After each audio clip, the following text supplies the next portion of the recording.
l'entrepreneuriat attire de plus en plus de candidats. On dit que le sexe a toujours fait vendre. Pourtant, rares sont les entrepreneuses et entrepreneurs à oser franchir le pas du milieu de la sexualité. Il y a plein de choses à faire pourtant. Éducation, nouveaux pornos, applications, contraception, sex toys et autres accessoires. Il y a même un mot dédié pour les startups mêlant technologie et sexualité, la sextech. Vous pouvez trouver beaucoup de podcasts très intéressants sur l'entrepreneuriat, beaucoup de podcasts sur la sexualité sous toutes ses formes, mais qu'en est-il des deux ensemble ? Les entrepreneuses et entrepreneurs dans la sexualité et le plaisir existent pourtant, mais ils peinent parfois encore à se faire voir et entendre. Il y a encore sûrement plein de place à prendre dans ce milieu, alors qu'attendez-vous si cela vous intéresse ? Parce que peu importe vos peurs, il faut oser, comme souvent, et là peut-être plus. Mais l'entrepreneur ou l'entrepreneuse qui crée et vend des sextoys, qui réalise tous vos fantasmes, vous éduque sur votre corps ou monte un club libertin, rencontre en fait des problèmes souvent similaires à celui ou celle qui crée la dernière application à la mode, un jeu vidéo ou encore un restaurant. On verra quand même les quelques différences qu'il peut avoir. Le marché de la sexualité et des plaisirs est vaste, il touche tout le monde de plein de manières différentes et c'est pour ça que c'est un marché très intéressant. Avec le podcast de Talk, je vous propose de vous inspirer des entrepreneuses et des entrepreneurs qui ont osé.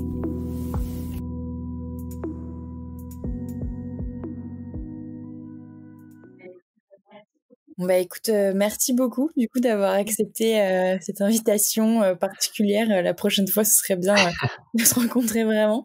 Mais là, ce confinement, j'avais pas d'autre choix et puis j'ai eu le temps de lancer ça. Du coup, je suis tombée sur les jeux Polisson il y a quelques semaines et puis je t'ai contacté et en fait, j'ai vraiment bien aimé la démarche parce que du coup, tu proposes des sextoys, des box, des accessoires, mais à destination des couples principalement, exactement. Si j'ai bien compris. Et j'ai vu du coup après que c'était en réaction au départ au site de rencontres extra-conjugales, donc tu vas m'expliquer tout ça. Mais j'ai un peu cherché, peut-être pas assez ou pas assez bien, je sais pas, mais j'ai pas vraiment trouvé ton parcours ou ton histoire autour de ça. Est-ce que du coup tu peux commencer peut-être par te présenter.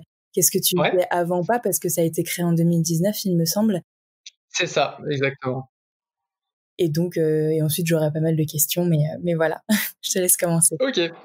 Alors pour me présenter rapidement, j'ai 38 ans, j'habite en région parisienne, je suis originaire de Saint-Étienne. J'ai un parcours un peu atypique en fait. Depuis que je suis jeune, en fait, je travaillais dans l'entrepreneuriat. Et du coup, j'ai alterné des expériences de salariat et des expériences de création d'entreprise. Voilà. Donc les Jeux Polisson, c'est la 3e entreprise. Voilà, j'ai travaillé avant dans des secteurs complètement différents. Et alors, pour résumer, en création d'entreprise, j'ai d'abord créé un site de petits producteurs de vin à l'époque où c'était pas encore la mode. Voilà, ça a été une expérience très intéressante avec mon meilleur ami. C'était plutôt un hobby. Et puis j'ai créé également les gâteaux plumes, qui étaient des préparations pour gâteaux bio et sans beurre. Voilà. D'accord. Alors, pardon, peut-être du coup le vin d'abord et ensuite les gâteaux plumes, c'est ça ? Exactement. Ok. Alors en général, on me fait la remarque, oui, c'est des secteurs complètement différents. Bon, ça me choque pas, mais oui, justement, explique-moi pourquoi. Pas tant que ça, en fait. Je trouve qu'on reste toujours dans la notion de plaisir. Exact. Je trouve que c'est même si effectivement l'alimentation, on se dit mais on peut voir le lien entre vin et alimentation, ok, mais par contre après pourquoi se lancer dans des coffrets pour pimenter la vie de couple? Mais en fait on est toujours, je pense, dans une notion de plaisir, notion de notion de plaisir. Je vois vraiment ce fil conducteur. Voilà, c'est d'ailleurs quelque chose qui a guidé, on va dire. C'est vrai que les boissons, que ce soit, donc là c'est de l'alcool, mais ça aurait pu être aussi un autre type de boisson, l'alimentaire et notamment en plus gourmand par les gâteaux et maintenant la sexualité, ça fait partie des plaisirs principaux, on va dire. Donc oui, clairement, ça se tient. Ça fait partie des péchés capitaux d'ailleurs. J'ai pas osé, mais oui, voilà. À mon grand désarroi, mais voilà. Mais non, je pense que c'est vraiment la notion de plaisir. pas seulement donner pas seulement cette notion de plaisir, mais également trouver du sens aussi dans ce plaisir-là. Voilà, pour ça que c'était par exemple le vin, c'était les petits producteurs, les préparations, ça avait vraiment sens aussi, c'était remplacer le beurre par un autre ingrédient, la purée de pommes. Je te conseille d'essayer d'ailleurs, c'est très intéressant. Et puis donc après trouver du sens donc avec les coffrets et voilà, essayer pour les couples malheureux autour de moi, les couples qui ne s'éclatent pas, qui ne s'éclatent plus, essayer de trouver des solutions pour éviter d'aller vers les sites de rencontres que l'on connaît et que parfois on voit dans le métro. Ouais, t'aimais pas trop cette démarche de tentation un peu, ou de profiter du malheur peut-être de certains, qui soient seuls ou en couple d'ailleurs, pour les attirer sur un système payant qui va pas forcément les rendre plus heureux en fait. Oui, c'est ça. En fait, j'ai pas mal de personnes autour de moi qui fréquentent ces sites-là, avec qui on a eu des discussions d'ailleurs très intéressantes, sans être dans le jugement, c'était pas l'objectif, mais qui m'ont dit va voir en fait, va voir comment ça se passe. Et effectivement, j'ai trouvé ça.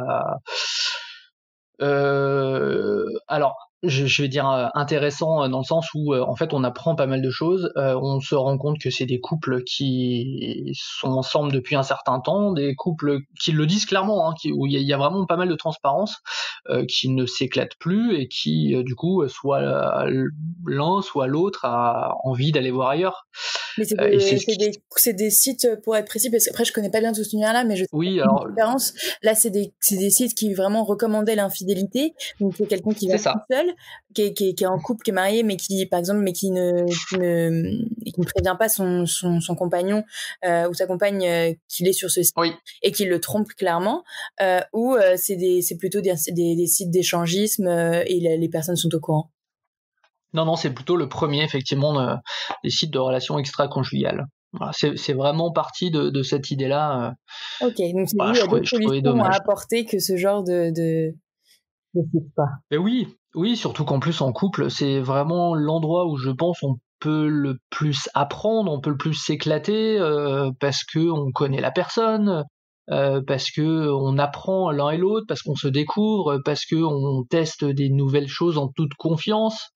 Je trouve que c'est vraiment un lieu génial, le couple. Donc je trouvais que il y avait pas vraiment de solution qui était proposée pour le couple. Et je me suis dit pourquoi pas se lancer justement sur ce créneau-là. Voilà. Ouais, non, mais c'est vrai que pour l'instant j'ai pas mal arpenté tout ce qui était principalement sextoy, etc. dans cet univers-là.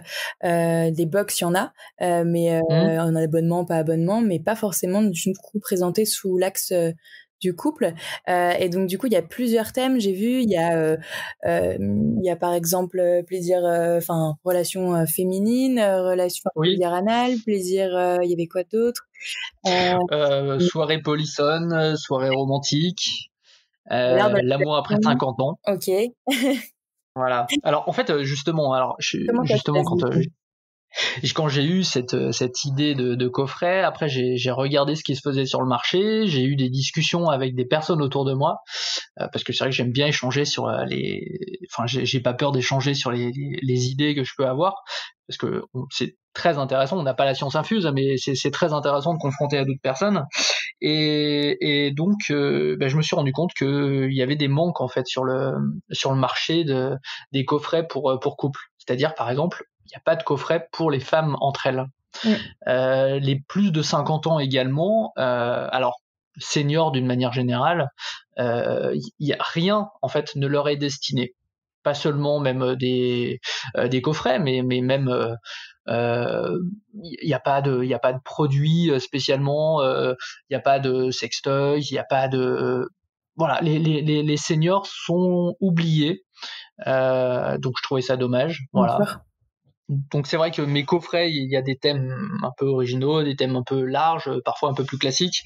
Donc voilà, sur des thèmes d'initiation, thèmes de découverte, et une des différences aussi avec les coffrets qu'il peut y avoir sur le marché, ce sont notamment les informations qu'il peut y avoir, les conseils, un petit dépliant qui va permettre de mieux utiliser les objets aussi. Ça c'était quelque chose que je voulais absolument apporter. C'est pas simplement une boîte avec des objets à l'intérieur, pourquoi est-ce qu'il y a ces objets, comment on les utilise. Parfois, il n'y a pas toujours ces informations-là, donc voilà, ça me paraissait important aussi d'apporter de l'information et d'apporter des conseils. C'est ce que je vois. Là, notamment, je viens d'ouvrir le coffret Entre femmes, donc t'expliques tout ce qu'il y a dedans, et on voit notamment qu'il y a un petit explicatif, ou alors peut-être que c'est lié à un des objets, mais en plus de ça, il y a un livret en tout cas qui accompagne qui explique votre démarche. Le petit jeu, effectivement, c'est ça. Okay, celui-ci. Ouais, un petit jeu avec des positions, etc. pour s'amuser. Ouais.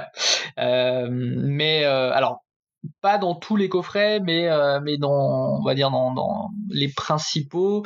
Il y a, par exemple, je pense plus de 50 ans, j'explique comment rééduquer son périnée. Et je fournis en plus des boules de geisha. D'accord, voilà. Ça, c'est pas forcément que plus de 50 ans, ça peut aussi être... Oui, alors je l'ai fait dans ce thème-là, mais effectivement, ça pourrait être fait dans d'autres coffrets, ouais, exactement. D'accord. Non, mais du coup, c'est hyper intéressant, oui, comment tu t'essayes de cibler tout le monde, pour rappeler que c'est quand même un sujet qui touche tout le monde, à presque tout âge. Et du coup, est-ce que tu arrives à toucher tout le monde, et qui sont tes clients, en fait? Alors c'est très intéressant ce sujet-là, parce qu'au départ, mon intuition, c'était que j'allais toucher des personnes qui allaient être, qui n'étaient pas forcément très bien en couple, qui voulaient soit le pimenter, soit le relancer. Donc j'ai fait la recherche de l'âge de divorce en France. De mémoire, c'était pour les hommes 45 ans et les femmes 43 ans, 42, 43 ans. Donc je me suis dit, potentiellement, je vais toucher ces personnes-là. Sauf qu'en lisant des études de marché, des articles, en discutant avec des personnes, en fait, les personnes les clients, les consommatrices de sextoys, de coffrets, ce sont les jeunes. Donc, c'est-à-dire entre 18 et 35 ans. Et effectivement, donc quand je me suis lancé, voilà, j'ai plutôt axé sur cette cible-là, contrairement à l'intuition de départ. Et donc, ce sont surtout des personnes, ouais, qui ont moins de 35, 40 ans grand maximum. Voilà, donc c'est plutôt des femmes en majorité, urbaines de manière générale. Voilà. D'accord. Et après, petit à petit, donc t'es parti de cette cible finalement plus jeune, et petit à petit, t'as réussi à toucher des clients plus âgés, puisque t'as sorti cette box pour plus de 50 ans, entre guillemets. Alors effectivement, oui. Alors sur ce coffret spécifiquement, oui, ça c'est les plus de 50 ans. Ouais, exactement. Alors après, j'ai aussi créé d'autres coffrets, j'ai un peu élargi, et parce que j'ai eu des demandes, notamment sur la sexualité après l'accouchement. Okay. Et donc là, c'est des femmes qui ont entre 25 et 40 ans. Donc là, c'est aussi très spécifique. Donc c'est vrai que j'ai des coffrets qui ont des cibles un petit peu différentes, un petit peu assez larges. Voilà, donc... t'as des coffrets en fonction soit de l'âge, soit de l'orientation sexuelle, enfin du choix du partenaire, soit en fonction d'un moment de la vie finalement. Donc c'est pas du tout la même manière peut-être de communiquer, de se faire connaître. Tu passes par quoi? Parce que c'est la question. J'ai à peine de commencer les entretiens pour les podcasts, mais souvent la question qui revient, c'est comment tu fais de la publicité ou de l'affiliation. Puis souvent, la sexualité est censurée, tabou, bien sûr, encore maintenant. Oui, alors effectivement, les publicités sur Facebook, c'est à éviter. Une pub pourrait passer, deux, par contre, à partir de deux, Facebook s'en rend compte et te rattrape, te censure. Alors, moi, ce que j'apprécie, c'est vraiment Instagram par rapport aux réseaux sociaux. Parce que la cible est quand même plus intéressante par rapport à, comment dire, oui, c'est ma cible en fait, clairement, très clairement, c'est ma cible. C'est censuré aussi, peut-être de moins en moins, mais un peu quand même. Alors, je fais pas de publicité, moi j'ai mon compte que j'alimente, etc. Donc les gens n'ont pas forcément peur d'interagir. Contrairement à Facebook par exemple.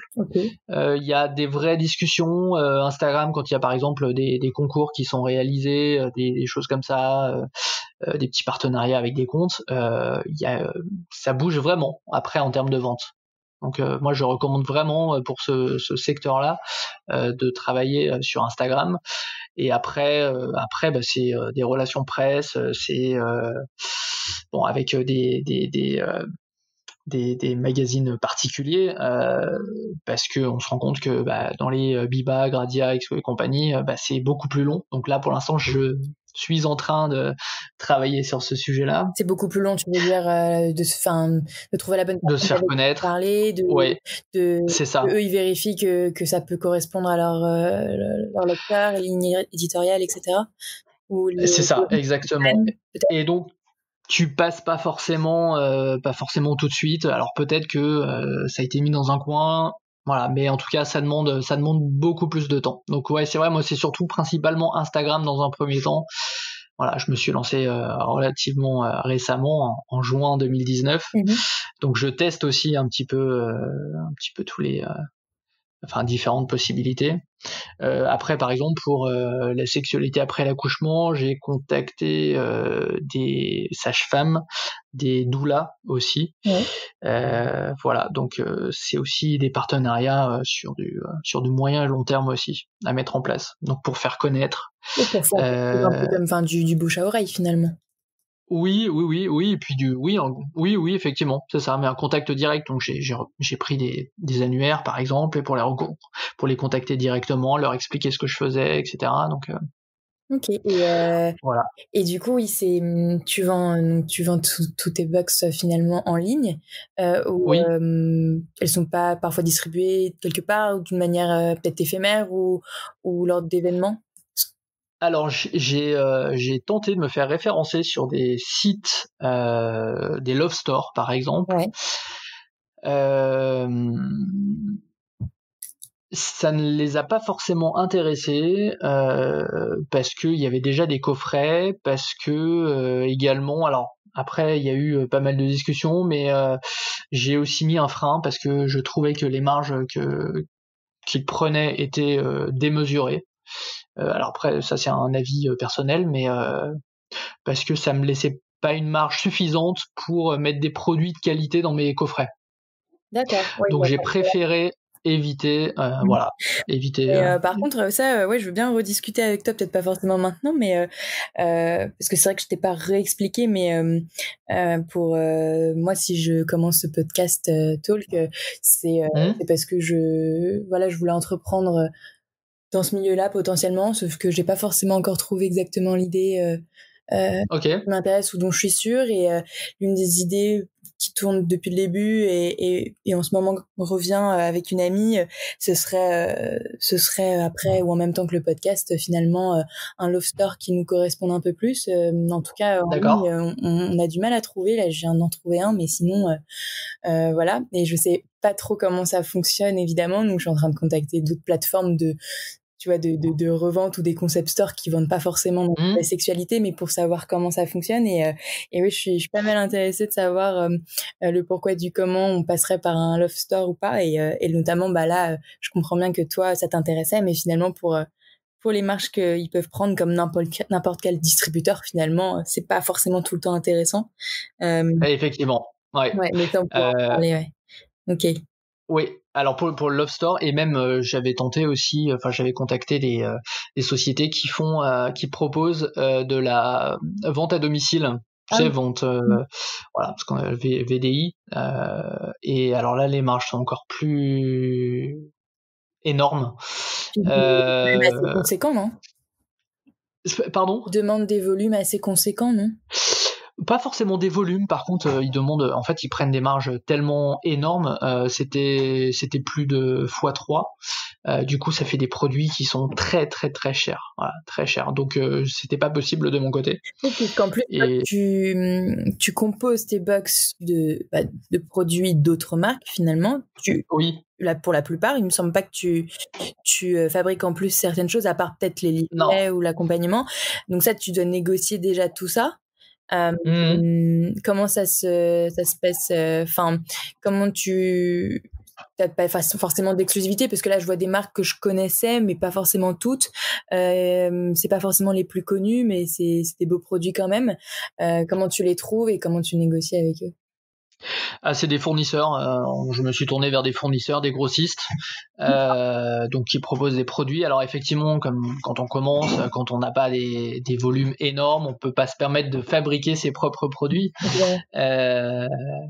Donc voilà, on passe par des grossistes. Donc après, l'idée c'est essayer de trouver les meilleurs tarifs, trouver des produits parfois un peu originaux, parfois un peu différents. Voilà, ça demande un peu de sourcing de ce côté-là.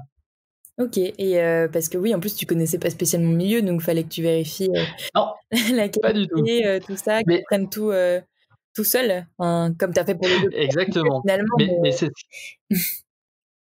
pardon, excuse-moi, je t'ai coupé. Non, je disais comme Mais tu as fait pour le vin et pour les gâteaux, quoi. Oui. Après, c'est ce qui est, enfin moi, ce que je trouve très intéressant aussi de faire des recherches. Alors après, ça fait partie de l'entrepreneuriat, de tester, de faire des recherches. Parfois, on commande certains produits, on y croyait énormément, on se dit ah ouais, j'ai trouvé le bon produit, le bon prix, et en fait, on reçoit et ça convient pas du tout. Après, le fait aussi de le faire découvrir à d'autres personnes. On se rend compte que ça ne convient pas non plus. Alors c'est vrai aussi que je m'adresse beaucoup aussi à des femmes, et donc il faut que, même si moi je peux avoir certaines intuitions, me dire ça peut fonctionner, ça peut les intéresser. Voilà, après concrètement, il y a des produits non qui ne les intéressent pas, donc ça demande un petit peu de temps justement de se confronter au marché, j'ai envie de dire, et confronter aux consommateurs et aux consommatrices. Voilà. Mais moi, je trouve que c'est une partie qui est très intéressante, toute cette découverte-là. Alors après, ça fait peut-être partie de ma personnalité, toute cette curiosité, mais ouais, moi j'y passerais même peut-être un peu trop de temps parfois à découvrir tout ce qui peut se faire. Petit problème à faire technique, un peu trop de recherche. Je n'ai pas trop le choix que de faire cette transition bricolage. Pour preuve, du coup, même avec un logiciel plus adapté au podcast à distance, c'est pas encore ça, mais on va y arriver.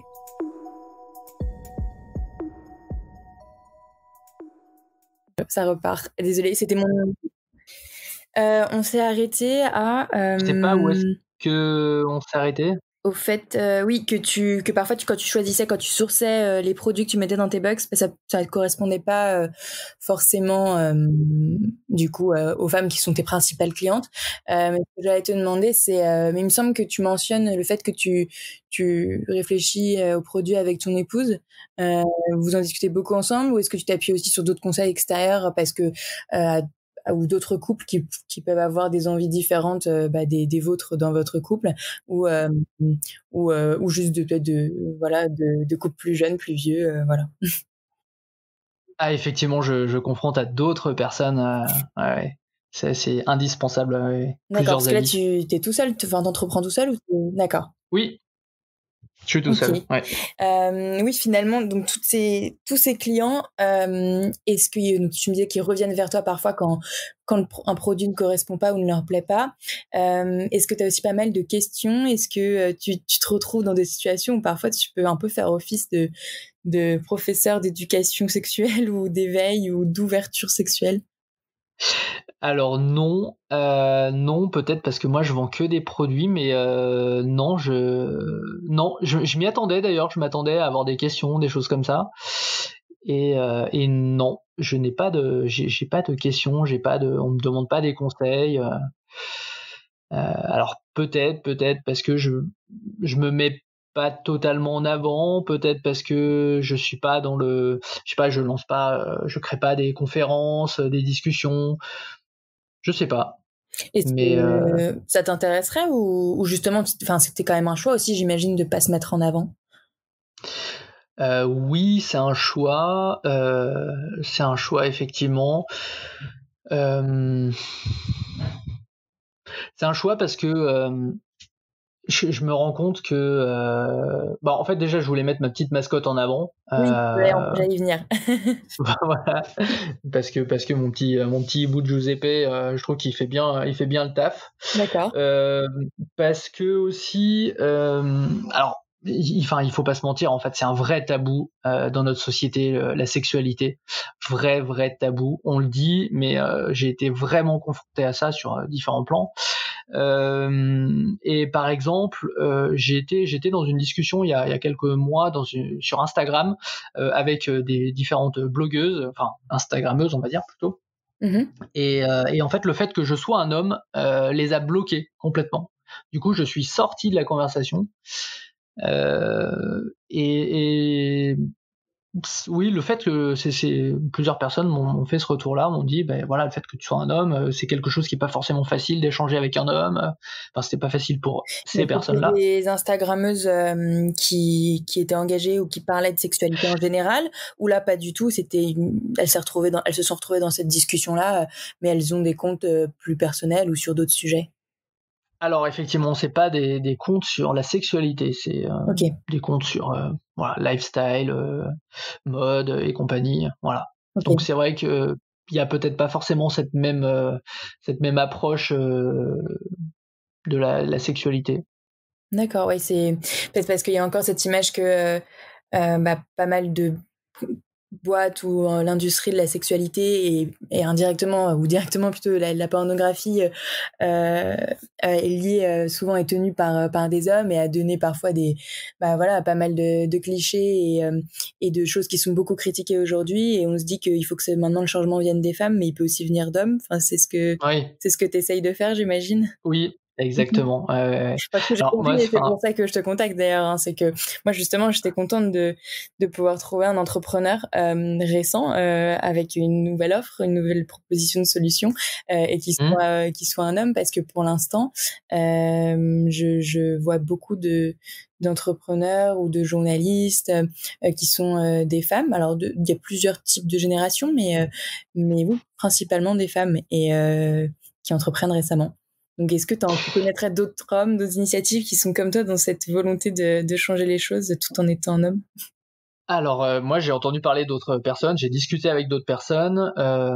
Alors notamment il y a quelques c'était l'année dernière, une personne qui avait lancé des applications pour pimenter sa vie de couple aussi. Ouais.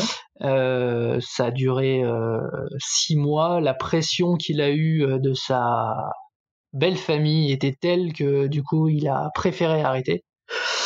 Ok, Euh, dommage. bon, D'accord. Donc ça là, c'est c'était ouais, pas effectivement, familial. c'est pour la petite histoire. D'accord. Mais oui, globalement, c'est surtout peut-être sur ce marché-là des femmes, ouais. Alors il y a des personnes qui sont, on va dire, il y a Dorsel, je pense à ces personnes-là qui sont là sur le marché depuis très longtemps, donc des hommes peut-être associés à ça, mais c'est vrai que les entrepreneurs qui se lancent sont peut-être plutôt des femmes maintenant, ouais, sur ce marché-là. Mais tu penses que c'est tout aussi difficile finalement pour un homme que pour une femme de se lancer sur ce marché maintenant? Euh, C'est une excellente question. Moi, je me mets pas en avant justement pour éviter que ce soit un frein d'être un homme, que potentiellement ça puisse être un frein. Oui, parce que Je sais finalement, peu pas. importe quoi. Peu importe que ce soit un homme ou Oui, une femme, peu effectivement. importe ton orientation sexuelle et ta situation maritale ou pas, tu proposes une solution quoi. Oui, et surtout qu'en plus, enfin, moi, je suis vraiment, je mets des valeurs de bienveillance, d'égalité, enfin, voilà, ce qui pour moi, je me définis un peu comme un homme féministe justement.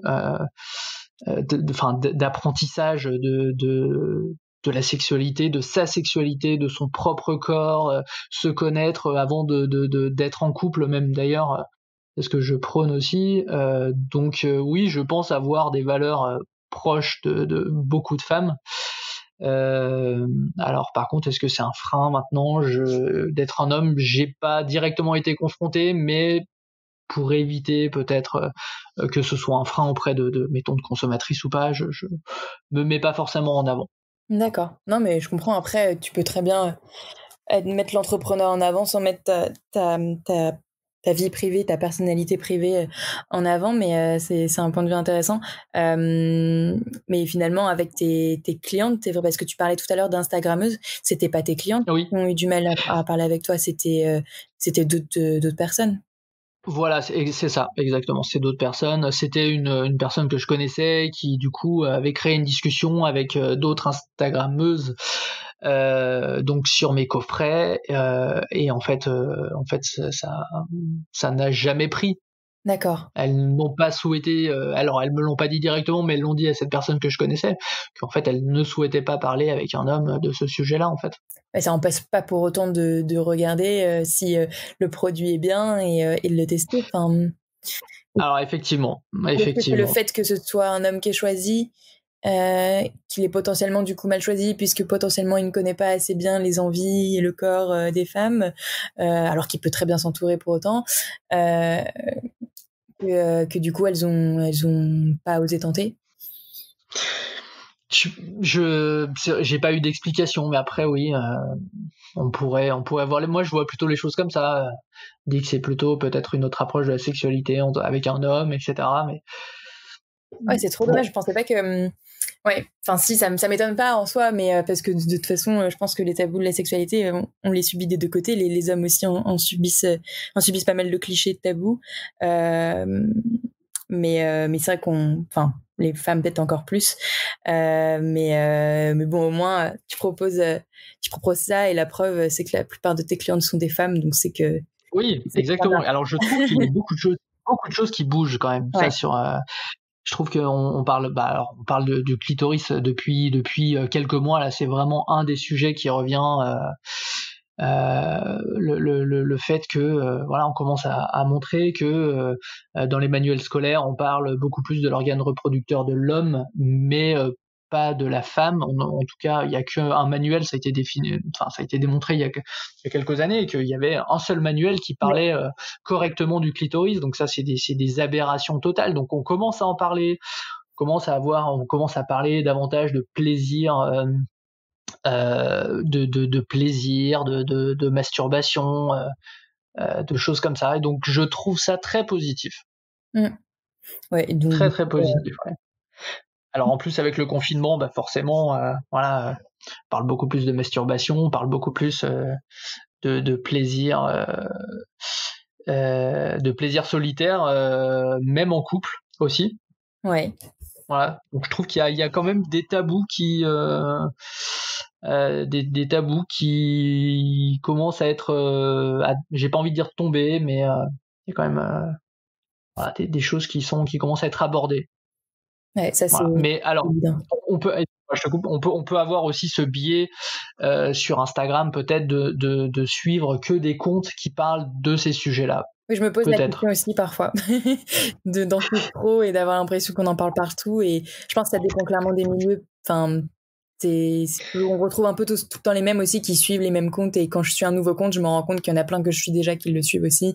Oui, Donc, en fonction des milieux sociaux, de notre éducation, forcément, même si on a le même âge, à peu près, je sais pas moi, le même parcours académique, parfois on n'a pas du tout les mêmes centres d'intérêt ou la même oui. ouverture d'esprit. Mais ouais, il y a peut-être de ça, c'est sûr. Mais il y a quand même, ouais, je trouve qu'il y a quand même des choses qui sont abordées beaucoup plus facilement qu'avant. Et Voilà. que du coup, le moyen, enfin, le fait d'avoir créé ce petit personnage de hibou, hein, je me trompe pas, Oui, c'est ça, de exactement. est-ce que ça facilite parfois le dialogue et aussi la légèreté sur le sujet? C'est quoi Mais l'histoire derrière ce petit personnage? c'est exactement ça, ça facilite la légèreté, ça permet de faire passer beaucoup plus facilement des messages. Alors c'était quand j'avais fait aussi le constat justement du marché de la sexualité, enfin des objets, des sextoys et autres coffrets, où je m'étais rendu compte qu'on était toujours dans les clichés, c'est-à-dire déjà clichés de couleur, c'est du noir, c'est du rose, c'est du violet, c'est globalement toujours les mêmes personnes mises en avant, c'est-à-dire un homme jeune, musclé, entre guillemets beau, selon les critères, on va dire, collectifs, sur lequel il y a une femme qui a l'air de jouir, donc c'est l'homme qui fait jouir la femme. Voilà, on est toujours dans des clichés comme ça. Et en fait, j'ai voulu aussi un petit peu casser ces codes-là en proposant on va dire, une approche effectivement plus légère, plus humoristique des coffrets, avec pas forcément des personnes non plus, parce qu'on s'identifie pas à ce mec musclé ou cette nana qui est très fine. Ça représente pas la réalité, donc c'était aussi cette idée de changer, de casser un petit peu ces codes que je trouvais complètement ringards. Voilà. Et puis d'éviter aussi le rose pour les filles, le bleu pour les garçons. Voilà. Donc oui, le petit personnage permet de faire passer des messages un peu plus humoristiques, voilà, et de se lâcher un petit peu aussi. Bien sûr. Et pourquoi le hibou alors? Alors parce que à la base c'est un personnage, c'est un animal solitaire, et je le mets dans une situation de couple où il est parfois un petit peu, il sait pas forcément trop comment s'y prendre. Voilà, donc parfois ça peut donner lieu à des trucs un petit peu marrants, un petit peu rigolos, voilà. Ouais, c'est marrant, c'est presque en mode Psycho, le moi et l'autre, mais dans mon couple, quoi. Oui, voilà, c'est ça, exactement. Ouais. Je suis avec un hibou. D'accord. Ou une hibou. Oui, clair. Ouais, c'est ça. Okay. Voilà. Alors du coup, donc on parlait des coffrets. Je suis en train quand même, donc je me suis lancé en juin dernier, donc sur des coffrets de sex toys, coffrets avec des objets, et en fait, le fait de discuter avec des personnes autour de moi, de rencontrer des gens, de me confronter au marché, de voir ce qui se faisait également, alors sur d'autres comptes Instagram et autres. Du coup, je suis en train de développer des coffrets plus éducatifs. Alors, coffret plus éducatif, donc il va y avoir un coffret qui est quasiment finalisé, qui sortira à la fin du confinement, sur le plaisir féminin. Alors ça fait un peu écho aussi à ce qu'on disait tout à l'heure sur le clitoris, sur le fait de se connaître. Et donc un coffret avec un livre, avec un petit miroir pour se découvrir, avec des illustrations d'artistes sur la diversité, parce qu'on ne ressemble pas, enfin chaque femme ne ressemble pas à sa voisine. Voilà, différentes choses. Et puis coffret également sur les règles. D'accord. Voilà. Okay. Sur les premières règles, bien vivre ses règles. Donc là, sur également côté plus éducatif, alors on est sur la sexualité d'une manière large, mais pour moi ça reste dans le domaine de la connaissance, dans le domaine du corps, et ça aussi c'est un gros tabou, les règles. Ouais. Il y a une étude de 2016 qui montrait que 73% des filles qui ont eu leurs règles pour la première fois étaient complètement perdues, complètement démunies face à ça. C'est vrai qu'on a très peu d'explications, encore une fois, sur notre entourage, notre famille ou l'école qui nous apprend rien dessus, quasiment. Moi, j'ai toujours l'impression que mes copains qui étaient en médecine connaissaient plus que moi, même dès leur première année de médecine, connaissaient mieux mon corps que moi. Mais oui, c'est même avant ça, on ne sait pas trop vers qui se tourner, souvent. Oui. C'est vrai, mais du coup, encore une fois, là, tu continues, là, clairement, d'attirer finalement une clientèle féminine. Et qu'est-ce qu'on pourrait faire pour les hommes? Parce que les hommes aussi, ils ont besoin d'apprendre que oui, il y a plein de tailles et de formes de pénis différents, que ils n'ont pas besoin de se comparer, que c'est pas, oui, évidemment, c'est pas que la taille qui compte. C'est vrai que du coup, c'est difficile de les attirer peut-être sur ce genre de produit. Peut-être qu'il faut trouver une autre démarche. Est-ce que ça t'intéresserait d'aller là-dedans plus tard ou pas? Oui, complètement, sur la question de la performance qui nous conditionne tous. Oui, effectivement. Alors pour l'instant, c'est vrai que j'ai plutôt des idées qui viennent sur les femmes, mais il y a notamment, alors dans le 3e, 4e, je sais pas, mais un coffret déjà sur la première fois qui s'adresserait soit aux hommes, soit aux femmes. Il pourrait y en avoir un coffret première fois pour les femmes, première fois pour les hommes, ou première fois pour tout le monde. Je ne sais pas encore, mais en tout cas, oui, c'est dans les idées, effectivement, de travailler sur ces questions-là. Peut-être le plaisir féminin, le plaisir masculin. Donc il y aurait le plaisir féminin, il y aura le plaisir masculin. Et les diversités, voilà. Les formes de plaisir masculine aussi, qu'on met pas forcément tout en avant, notamment par la prostate, ou pas forcément homosexuel, faut le faire comprendre, ou voilà, que c'est possible en tout cas d'aller chercher là-dedans. Oui, oui, oui, c'est dans les idées, il y a plein de choses à faire, mais ouais, c'est dans un coin de ma tête. Ok. Ouais, Mais là, du coup, comme voilà. tu t'orientes éducation, tu t'orienterais peut-être, enfin, quoique, il y a aussi plein de femmes adultes et d'hommes adultes ou jeunes adultes, même bien âgés, qui doivent toujours en apprendre plus sur eux-mêmes et sur les autres. Mais si on parle d'éducation, souvent on pense ados, vraiment. Oui, Et eux, comment les attirer? Parce que j'imagine mal les parents offrir à leur ado de 16 ans, peut-être moins même, un coffret première fois ou, ou un coffret masturbation. Enfin, pourquoi pas? À la limite, ça dépend si les parents sont vraiment cool et que ça gêne pas l'ado. Mais dans quel contexte du coup? alors, en fait, j'aimerais que ces coffrets soient diffusés un peu plus largement que sur mon site. J'étais avant le confinement en discussion avec une très grande enseigne, allez, on va la citer, la Fnac, Ok. pour que ce soit vraiment que ça touche tout le monde. Alors après, moi c'est dans mon idée, je me disais, mais en fait, il y a beaucoup de parents qui ne savent pas parler de sexualité, qui ne savent pas parler de règles, qui ne savent pas parler du corps, et peut-être que plutôt que de d'en parler maladroitement, offrir un coffret et dire si tu as des questions, tu peux m'en parler. Je me dis que ça peut être intéressant. Ok. Non, mais pourquoi pas, hein, mais Voilà. c'est juste que si oui, c'est sûr que si la Fnac ou ce genre de grandes enseignes euh, le met dans ses étalages, ça peut aussi faire comprendre à tout le monde et même aux parents qu'en fait, ouais, c'est pas gênant d'en parler et au pire, quelqu'un peut les aider, Oui. quoi.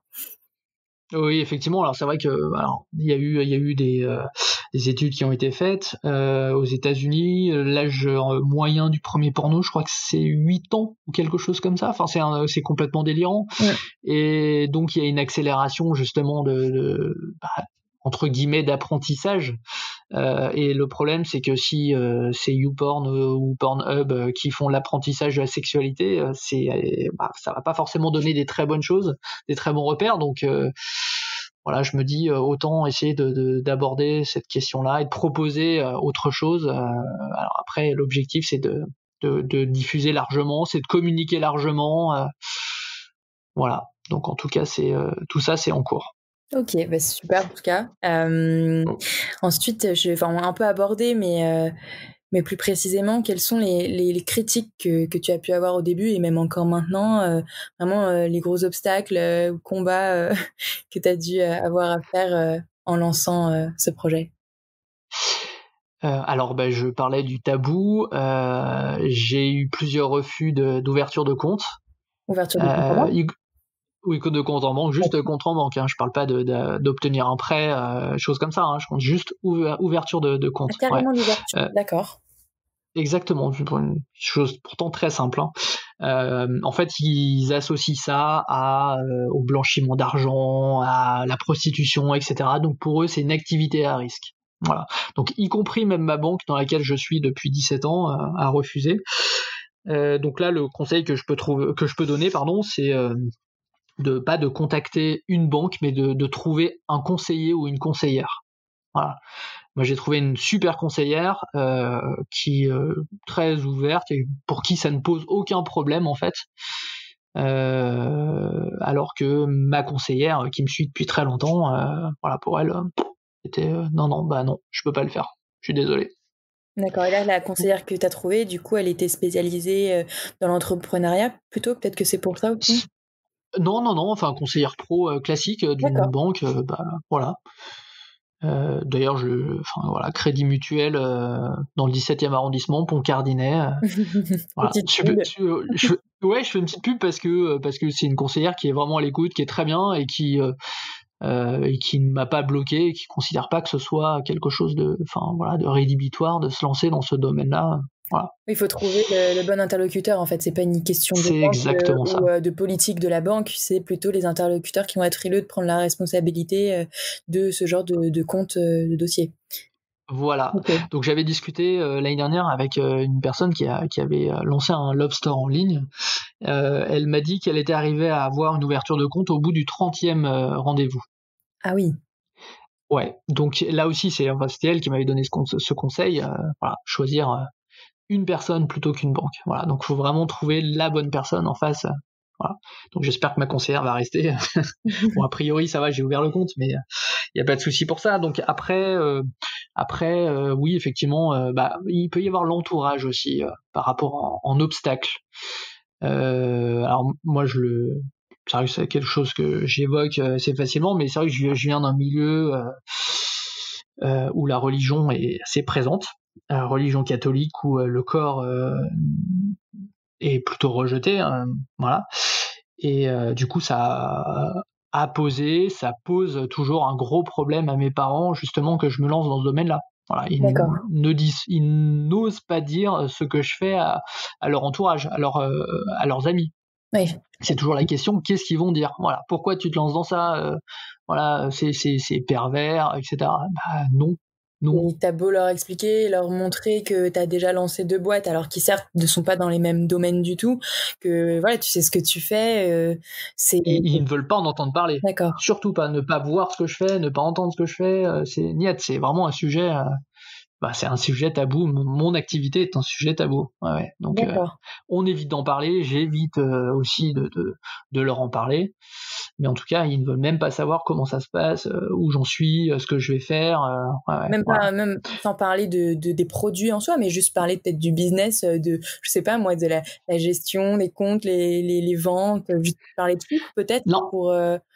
Pour pas parler du pourquoi tu fais ça, mais parler du comment ça se passe peut-être. Non, vraiment, non, on n'en parle même pas du tout. Et je prenais l'exemple tout à l'heure là d'une connaissance, enfin une personne que avec qui j'avais échangé sur Facebook là, dont la belle famille lui avait mis une telle pression qu'il avait arrêté. Ouais. Et effectivement, il faut avoir un entourage qui ne soit pas bloquant, ou alors savoir qu'on n'attendra pas forcément de la reconnaissance, ou pas, on n'attendra rien en fait. Enfin, ce qui est mon cas par exemple, j'entreprends pour moi, mais pas pour avoir une reconnaissance de mes parents ou d'autres personnes en fait. Voilà, donc je pense que ouais, sur ça il faut être, faut soit une famille très ouverte, un entourage très ouvert, c'est-à-dire pas de personnes qui vont te mettre la pression, ou alors être imperméable à cette pression-là. D'accord, mais le fait enfin déjà de base quand on entreprend, souvent l'entourage peut être très important. Oui. T'avais pas du tout eu ces problèmes-là pour tes premiers projets? Si aussi. Voilà, l'entrepreneuriat est pas forcément quelque chose qui, voilà, c'est quelque chose de risqué, donc oui, ça a toujours été un peu quelque chose un peu flippant pour mes parents, et voilà, donc il y a toujours eu des questions un peu insistantes, et surtout, mais pourquoi j'ai fait une école de commerce, et pourquoi tu travaillerais pas en tant que cadre dans une grande entreprise? Oui, Ça m'intéresse pas, ça a pas de sens, je ferai pas autant de choses. Enfin, il y a plein de raisons pour ça. J'aurais pas la même autonomie, voilà. Donc après, c'est des chocs de personnalité. On recherche pas les mêmes choses, voilà. Eux, ils sont plutôt dans le confort, sans juger, ils sont plutôt dans le confort, dans la sécurité. Moi, au contraire, je recherche plutôt ce qui va pimenter ma vie sur tous les plans. Le risque ne me fait pas peur. Voilà, on le maîtrise, le risque. C'est jamais, voilà, on se lance jamais dans quelque chose qui peut se casser la gueule du jour au lendemain sans risque. Enfin, voilà. En tout cas, moi, je maîtrise le risque. Enfin, l'objectif, c'est de tendre vers ça, mais non, c'est des chocs de personnalité et de mode de vie. Donc après, voilà, c'est un choix de vie comme un autre, le tien ou le leur. Mais c'est ça. D'accord. Donc principalement la famille, après peut-être les amis aussi, ou moins, ça dépend, j'imagine. Mais non, les amis, non. Mais après, les amis, alors j'ai envie de dire de manière un peu brute, enfin les amis, s'il y en a avec qui on s'entend pas, c'est pas les mêmes enjeux que la famille. C'est sûr, ouais. Mais tu penses qu'il faut chercher à convaincre parfois son entourage, que ce soit la famille ou les amis, essayer aussi que c'est un peu nos premiers cobayes parfois, tu sais, de leur faire comprendre notre projet, notre problème, notre solution, du coup notre boîte, et l'intérêt que ça a, ou est-ce que c'est peine perdue et c'est se fatiguer pour pas grand-chose, ou pas tout ça pour tout de suite? J'ai envie de dire, ça dépend de qui on a en face en fait. Ça dépend de l'écoute, de l'implication, des conseils qu'il peut avoir. parce que tout le monde, par exemple, ne sait pas donner des conseils. Tout le monde ne sait pas écouter. Il y a des gens, par exemple, quand tu leur parles d'un problème, ils vont te dire, bah voilà, moi, il y a ça comme solution, ou éventuellement il y a ça et éventuellement ça. Ok, mais peut-être que parfois, si je te parle de quelque chose, si j'évoque quelque chose, c'est pas forcément pour que tu me donnes une solution, mais c'est parce que j'ai besoin d'extérioriser quelque chose, et peut-être qu'en discutant, on arrivera à trouver quelque chose, ou alors tu me permettras que je trouve moi-même la solution. Alors c'est quelque chose qui est un peu subtil, je sais pas si je me fais bien comprendre, mais donc ce que je veux dire, c'est qu'en fait enfin pour moi, on peut pas forcément convaincre tout le monde, on peut pas en parler avec tout le monde. Ouais, ça dépend des gens, faut vraiment le sentir. Voilà, parfois il y a des enjeux affectifs. Comme je disais, on a envie de plaire à ses parents, on a envie de reconnaissance, on a envie de convaincre absolument que ce qu'on fait c'est vraiment bien, et qu'on n'arrivera jamais à convaincre, et que finalement on courra après certaines choses, et on sera toujours malheureux parce qu'on n'arrivera jamais à avoir ce qu'on attend. Voilà. Mais enfin, t'es pas obligé de répondre. C'est une question vraiment personnelle pour le coup, parce que tu parles du fait qu'il soit catholique, croyant pratiquant. Est-ce que, enfin, c'est ton cas aussi? C'est pour toi, c'est de. Pas du tout. Non, pas du tout. Non, moi je respecte, mais toutes les croyances, mais je ne suis pas ni croyant ni pratiquant. Enfin, plus, on va dire, croyant ni pratiquant. Voilà. Ok. Bon, va falloir que je trouve la personne qui a entrepris dans ce milieu et qui en plus est catholique, croyant, pratiquant. Alors bonne chance. Vraiment, si tu trouves, je serais très curieux de connaître. Enfin, peut-être pas l'entrepreneuriat, mais je pense que je peux en trouver. Ouais, ça doit probablement exister, peut-être, ouais. Ok. Bah écoute, merci beaucoup. J'avais peut-être une dernière question, même si tu en as dit pas mal à travers toute cette discussion, si tu avais peut-être un ou deux conseils vraiment à donner pour les entrepreneuses, entrepreneurs qui veulent se lancer dans l'entrepreneuriat, certes, mais principalement dans ce milieu de la sexualité, des plaisirs, peu importe que ce soit en éducation ou en simple vente de produits ou de services, qu'est-ce qu'on peut leur dire? Alors moi, j'encourage totalement à déjà entreprendre d'une manière générale, vraiment essayer de se lancer. Même déjà, par exemple, de faire de la revente de quelque chose, si on n'est pas vraiment sûr, passer juste par la revente de produits, de quelque chose de très simple. Je trouve ça génial en fait, de pouvoir tester des concepts, de pouvoir tester des idées, de se lancer sur quelque chose. Alors, comme je disais, avec un risque maîtrisé, ouais. Et puis le domaine de la sexualité, c'est un domaine que je trouve passionnant quand on y réfléchit en fait, quand on n'est pas simplement sur ah ouais tel produit il est vraiment bien, etc. Mais quand on essaye de peut-être de prendre un peu de hauteur, et peut-être se dire bah voilà je sais pas, il y a des comportements qui sont de cette manière-là, et peut-être que je pourrais proposer quelque chose qui ferait évoluer les mentalités, quelque chose qui apporterait je sais pas, enfin oui, je parle quand je parle d'éducation à la sexualité par exemple, l'objectif c'est vraiment d'essayer de peut-être, alors ça peut peut-être paraître un peu énorme de dire ça, peut-être. Tu vas te dire, il a peut-être un peu le bocal, mais non, l'objectif, c'est vraiment de faire évoluer les mentalités, de faire, si tu peux faire un petit peu progresser sur des choses comme ça, ça serait intéressant. Ah, mais je suis complètement d'accord, que pas du tout, enfin, faut voir gros, sinon, enfin, faut bien que t'aies une vision ou un idéal derrière ce que tu fais, sinon, enfin, si tu peux entreprendre sans idéal, mais bon, là, en l'occurrence, je pense que on est d'accord. Ouais. Mais c'est vrai, effectivement, c'est vrai que ça demande d'avoir des paradoxes quand on est entrepreneur. On parlait à la fois écouter, ne pas écouter, avoir des idéaux, mais en même temps les pieds sur terre, à la fois des intuitions, mais en même temps des faits concrets. Donc voilà, c'est intéressant. Et puis oui, pour revenir sur ce marché-là aussi. Alors pourquoi je me suis lancé sur ce marché-là également, parce que pour revenir sur mon expérience précédente de préparation pour gâteau ou d'alimentation d'une manière générale, il y a des barrières à l'entrée. Alors ça, c'est les forces de porteur. Pour ceux qui ont fait un peu de marketing, en fait, voilà, il peut y avoir des barrières technologiques, des barrières financières, etc. Là, il y a des barrières morales. Et je cherchais un secteur avec des barrières. Tu avais l'envie de encore plus de challenge finalement, ouais. Oui, exactement. Mais parce que tu te dis, ouais, tout le monde ne peut pas se lancer sur ce marché-là, donc il y a peut-être quelque chose à faire. Ça peut être peut-être intéressant, voilà. Et c'est un marché qui bouge peu, en fait, je trouve. Donc il y a beaucoup d'opportunités à saisir. Voilà, beaucoup d'opportunités. Tu as une idée, par exemple, voilà, de type de boîte que t'as pas forcément, enfin, si t'as envie de les monter, t'es pas obligé d'en parler, mais je pense que t'es assez occupé pour l'instant, mais que oui. t'aimerais peut-être voir naître, que ce soit pour toi ou juste pour l'idée. Alors oui, effectivement, alors je suis en contact avec une personne sur Instagram qui a lancé on va dire un compte, mais qu'elle alimente pas vraiment, et en discutant avec elle, en fait, elle est en train de se lancer sur les sex toys made in France. Alors, c'est le seul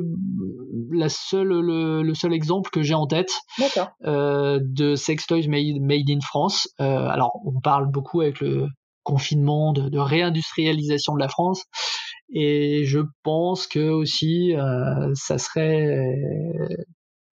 pourrait être une idée. Ça peut être une idée. Ouais. Quand elle se lancera, si j'ai pas trouvé, je veux bien que tu me donnes son contact, ça m'intéresse beaucoup. Oui, son compte, je me souviens, je l'ai plus les têtes, mais je te donnerai ça. Non, mais ouais, c'est ok, d'accord. Ouais, donc alors pour moi, je vois ça, voilà, et puis après j'ai d'autres idées, mais peut-être que ça viendra un jour. Okay. Donc je ne sais pas si je les lancerai, mais en tout cas, ouais, tout ce qui est made in France, tout ce qui est éthique, plus d'éthique. Oui, parce que finalement, le sextoy, c'est quand même aussi très souvent fabriqué à l'étranger, dans des matières, il faut reconnaître la qualité ou pas de sa fabrication. Avant d'avoir un sextoy qui soit made in France et en plus écolo, je pense qu'il y a pas mal de recherches à faire, quoi. C'est ça, exactement. Et pour l'instant, là, à ma connaissance, avec toutes les recherches que j'ai faites, je n'en ai pas vu. Après, voilà. Alors d'ailleurs, un beau produit dure longtemps, donc ça va, mais bon, quand même. Oui. Mais même déjà, Made in Europe, c'est pas forcément très simple à trouver. Ouais. Voilà, mais alors d'ailleurs, petite parenthèse, je suis en train d'ajouter un certain nombre de sextoys sur mon site. Ouais. Il est en train d'énormément changer, là. Voilà, il est encore un peu en chantier. Et notamment, alors, sextoys Made in Europe, voilà, il y en a pas beaucoup, donc je recherche. Et également, je vais supprimer tout ce qui est piles. Donc ça sera principalement, alors sauf peut-être un ou deux, mais effectivement des rechargeables sur USB, et c'est ça exactement, c'est des batteries, voilà. Ok, trop bien. Donc je pense qu'on doit aller vers des choses un peu plus éthiques comme ça, voilà. Enfin, c'est ma vision en tout cas.